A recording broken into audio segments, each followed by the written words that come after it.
Well, each year, thousands of seemingly healthy young people in the U.S. die from an unexpected cause, sudden cardiac arrest.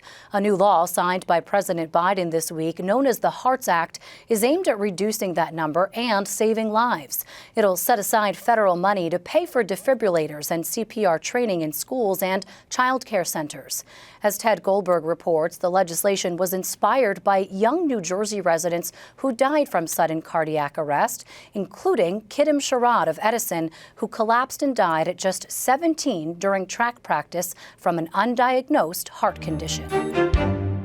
We have an answer. We have hope. We can save the children. This is amazing.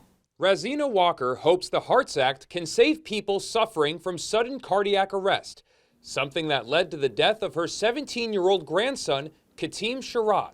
It's been 15 long years, which even though it's long years, it feels like yesterday. This mural at Edison High honors the multi-sport star, who appeared to be a perfectly healthy young man. That's my baby, my everything, my love. What happened? We fed him all the good food we could. We watched him, play football and try to make sure he had the right things and all of the, exams and whatever the protocols were. He did all of those things. How could this happen?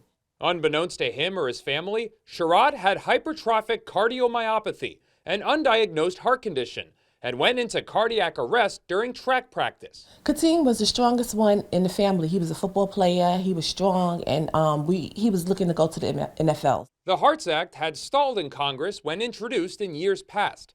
This time, it got some help across the finish line thanks to the very league Sherrod dreamed about playing for. I've worked very hard over the years to get this passed in the House.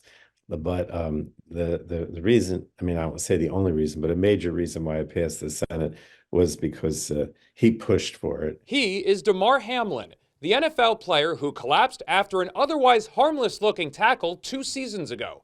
EMTs saved his life thanks to their training and a readily available defibrillator. The incident that highlighted what happened to him made him push for it, and he played a major role in influencing the Senate. There's nothing I can do to bring my son back here, but I can definitely do everything in my power to try to protect other children. Joanne Taylor Babbitt's son is John, who died from the same heart condition as Sherrod during a basketball game when he was 16 years old.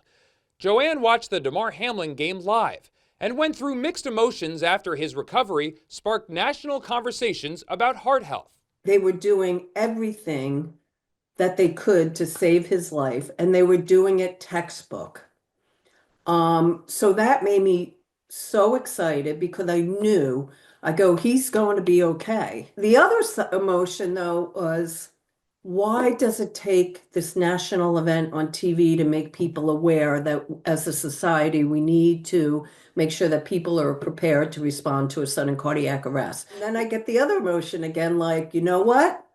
I'll take it. If it moves us forward as a society, if it makes people take CPR classes, if it makes people feel more comfortable using an AED, then let's go with it. The Hearts Act establishes a national grant program for schools to have defibrillators on site and a grant program for training for sudden cardiac arrest or CPR.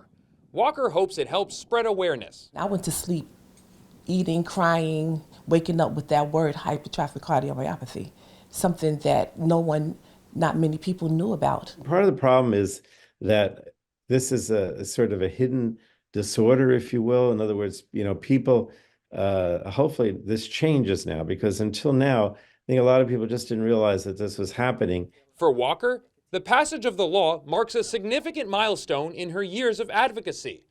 Since her grandson's death, she's frequently spoken about heart conditions and her hope that children's physicals will start including echocardiograms. I'm going to have to make sure that there will be no other family that will go through this experience and feel this type of pain.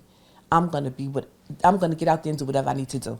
This federal legislation is similar to New Jersey's Janet's Law, passed in 2012, mandating that schools have defibrillators on site.